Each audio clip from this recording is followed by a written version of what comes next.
So in the previous class, we have seen the concept of silicon control rectifier, SCR. We have seen its basic operation as well as its two transistor model and the switching action of SCR. We have also seen how to turn off an SCR, the commutation part, the natural commutation and post commutation circuits. Next, we have the characteristics of SCR. Characteristics in the sense, we are going to see how the current of an SCR behaves with respect to the changes in the voltage. So as we have said, an SCR, its functioning is similar to a diode, wherein it will conduct in one direction, right? Because since it has a PN junction, it has got actually three PN junctions, where two PN junctions will be forward biased when you connect a positive voltage at the anode, and the center PN junction will be reverse biased. So in the when a positive voltage is applied at the anode and a negative voltage applied at the cathode, so what happens is apart from the anode and cathode, in SCR we have a gate, third terminal, that is the gate. So based on the gate current at a certain voltage, when the gate current becomes more than the IG turn on, that is the turn on gate current, the SCR turns on and it starts conducting in the forward direction. So we will see that the characteristics of an SCR. So this is the symbol of an SCR, and this is the characteristic. This is a symbol. As you can see, this anode you are connecting to positive, and cathode you are connecting to the negative, and this is the gate current IG, anode current IA. So this characteristic is the plot of forward voltage VF versus the anode current IA. Okay, so forward voltage VF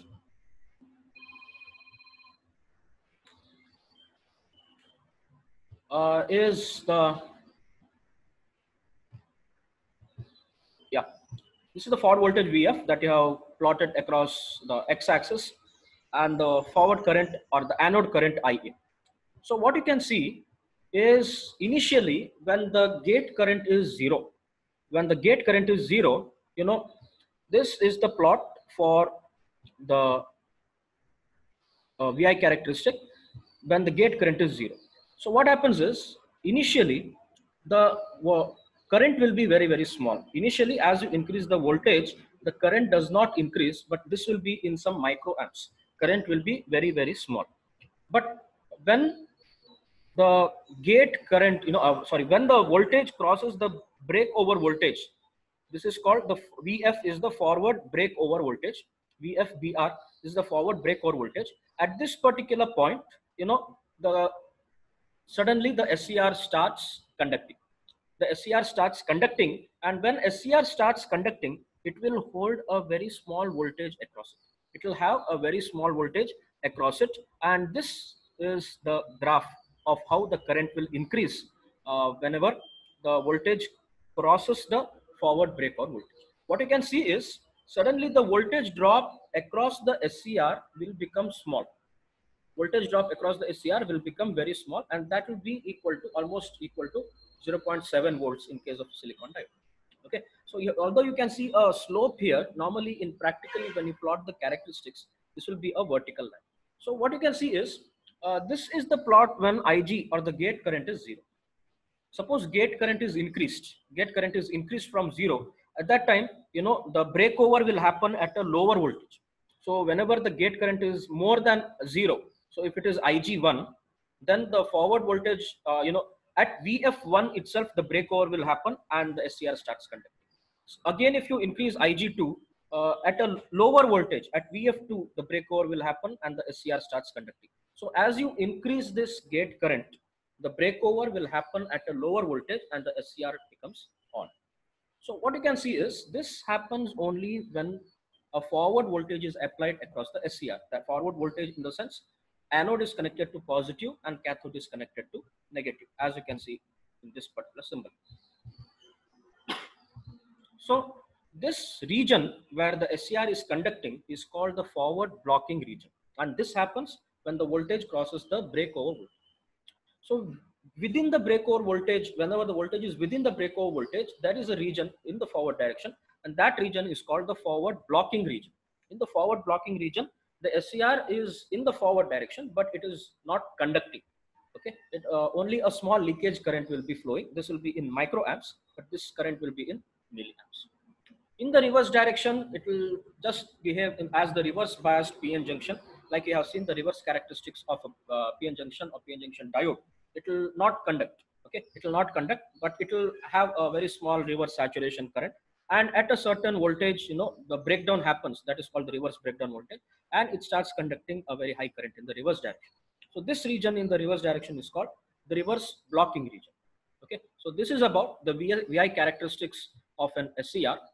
Here we have seen there are different regions. You have forward conducting region, forward blocking region, reverse blocking region, and there are different parameters. So we will see them one by one. So yeah, the voltage at which the current starts increasing, that is called the forward breakover voltage. Different parameters are there. Forward breakover voltage. So it is the voltage at which, for a given value of gate current, the SCR enters into the conduction mode. That means the SCR starts conducting. So this voltage reduces as Ig increases. So we have seen here, for a greater value of Ig, we will have lesser values of forward breakover. Okay. So then there are two important currents, that is holding current and latching current. In case of SCR, these two are very important parameters while determining the characteristics of an SCR. What do you mean by holding current? So what we see here, IH, this is the holding current. So what is that holding current?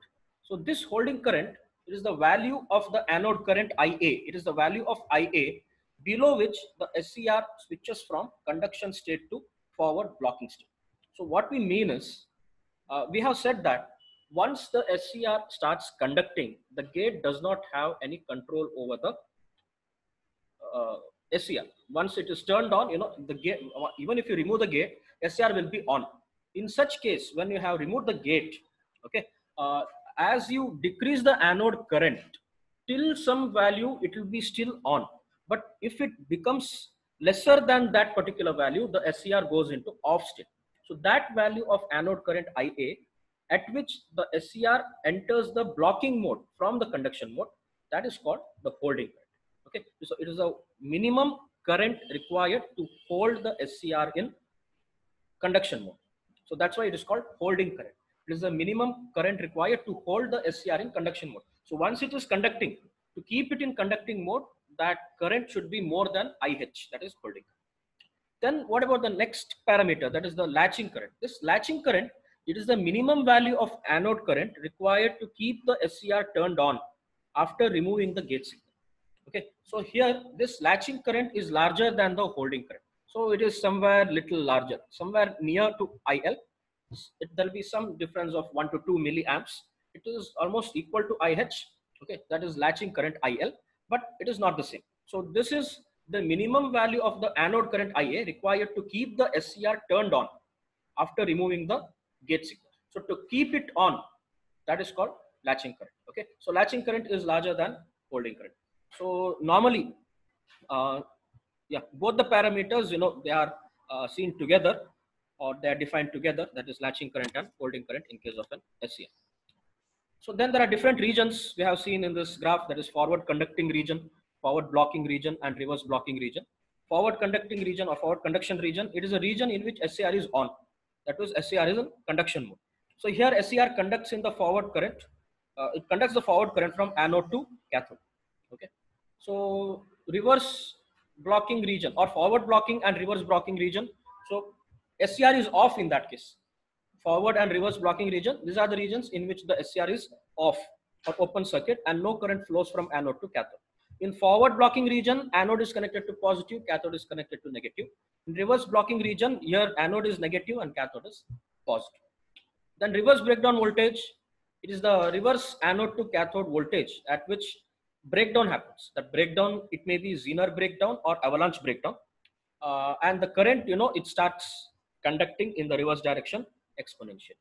Okay, so these are the different parameters and different regions that we see in the characteristics of an SCR. So it's basically a plot of VF versus the forward current or anode current IA. Okay, so different regions we have to show and different parameters for the different values of IG, how the VF decreases. Okay, so that's the important thing in characteristics of an SCR. Next, we have one application of SCR, we are going to study in detail. The applications of SCR. Normally, these SCR, since we have the gate control over this, we use them in controlling the power. They are widely used in power control applications. So it has a wide range of applications, including rectifiers, regulated power supplies, DC to AC conversion that we call inverters, relay control, the time delay circuits, and some other power control applications. So one important thing is the variable resistance phase control. So this can be asked in the exam to explain the application of an SCR in variable resistance phase control, or sometimes they call this phase control application of SCR. Okay, it's the same thing. So you can use SCR to control the phase of the output. What do you mean by phase? Phase is nothing but the angle of conduction, right? So an SCR, it can be used to control the phase of an AC signal by using a variable resistance. So it's an effective method to control the RMS value of the current and thereby power delivered to the load. So what do you mean by the phase? In an AC signal, this angle, this is normally the phase. Okay, so if you write the time, or sometimes when you write omega t, it means the phase, right? So you will have different things, you have pi, 2 pi, so they are all the phase, that is the angle. So by changing the angle of the signal, you can control its RMS value as well as the power delivered to the load. So you know that SCR conducts only in forward direction and it blocks the current in the reverse direction. It's just like a diode. So when diode can be used as a rectifier, similarly, there's SCRs that can also be used as rectifiers. So on triggering, that means when a pulse is applied at the gate, SCR permits the flow of only forward current, but it blocks the current in the reverse direction. This is similar to that of this action is similar to that of a diode, but SCR needs to be triggered for each positive half cycle. So diode does not have a gate, so it just conducts when you apply a forward voltage. But in SCR, you need to apply some gate pulse, and that gate pulse, that is applying gate pulse is called triggering. So that triggering has to be done for each positive half cycle, because only in the positive half cycle SCR will be conducting. In the negative half cycle, SCR will be in reverse blocking mode. That's why it will not conduct. So then it produces a constant DC current, that is average current through the load, and DC voltage across the load. By adjusting the triggering time, by changing the time at which the SCR gets triggered, you can get the variable DC output. So this is known as phase control. So in diodes, what we get is, we get output. If it is a half wave rectifier, we get only for only positive half cycles of the input. This is the output of a half wave rectifier. You cannot control how much of the one half cycle comes at the output. You get full half cycle, right? We get full half cycle at the output. But in case of you do not get the negative half cycle, you get only positive half cycle, that is complete positive half cycle at the output.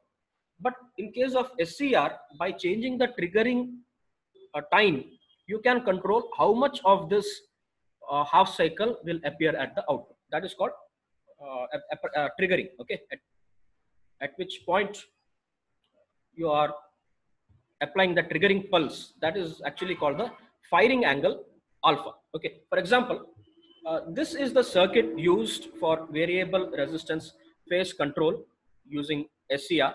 So this is your SCR. Okay, this is our SCR. So here you are giving the input, the load is here RL. You are measuring the current and voltage across the load RL, which is the output. Okay, here you are measuring the output. So here you are connected a diode at the gate to provide the triggering pulse. You have made this circuit. Here there is a pair of resistances, two resistance R and R1. R is a fixed resistance, as you can see, whereas R1 is the variable resistance. Variable resistance means you can see an arrow mark, just like a potentiometer. So when this arrow mark is here at this particular end, resistance is maximum. When this arrow mark, it is at this end, the resistance is minimum. So you can vary the resistance, thereby you can vary the current.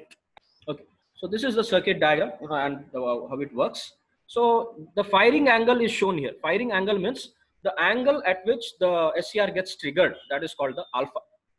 Okay, so what you can do is, at this particular, after this certain time, if you provide the gate pulse, the conduction will start from here. Instead of getting the complete half cycle, you get only this part of the half cycle as shown here. So if this is alpha, you will not get the entire half cycle in the output, but you will get only this part at the output. But this triggering pulse has to be applied, or this triggering has to be done for every positive half cycle. But for negative half cycle, you will not get this, because in negative half cycle, it will not be conducting. So for every positive half cycle, you need to give this pulse after that particular time alpha. Okay, so this is the way this works. You can control the phase of uh, an SCR. Okay. So yeah, variable resistance phase control is shown in this figure. It consists of a diode D, resistance R. Okay, this is the diode D, the resistance R, fixed resistance R, and variable resistance R1.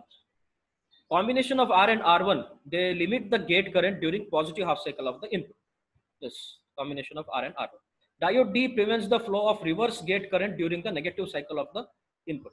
So during negative half cycle, the reverse gate current will not flow, because diode is conducts only in one direction. So there will be no current in the reverse direction.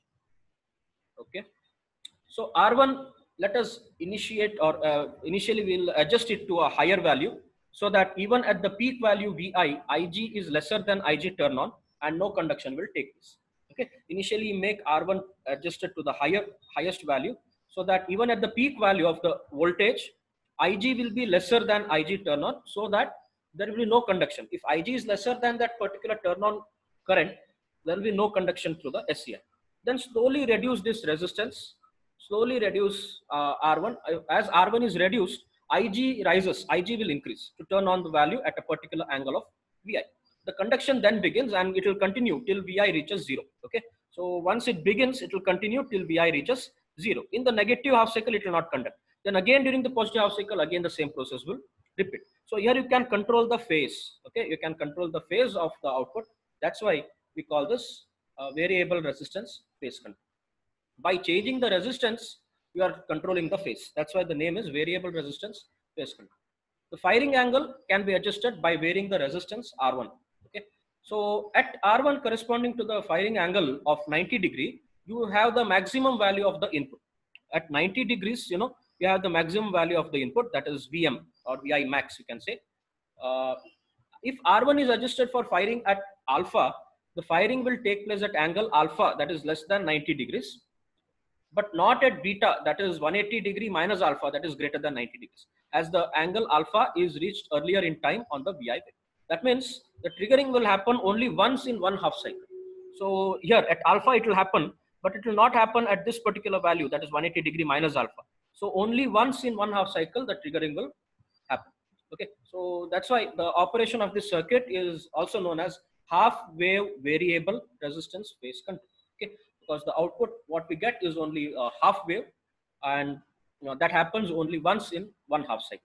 Okay, so this is about the application of one application of an SCR, that is as variable resistance phase control. So with this, actually we have finished this particular topic of SCR, wherein we have seen the operation and two transistor model of an SCR. Using that, we have seen the switching action and commutation. Then we have seen the characteristics of an SCR, and also we have seen one application of an SCR. So, apart from this, in the second module, apart from SCR, we also have FET. We have already done that. FETs, we have seen JFET and MOSFET, working, operation, and the characteristics and parameters of all of them, right? So with this, we have completed the second module, and I will stop this class.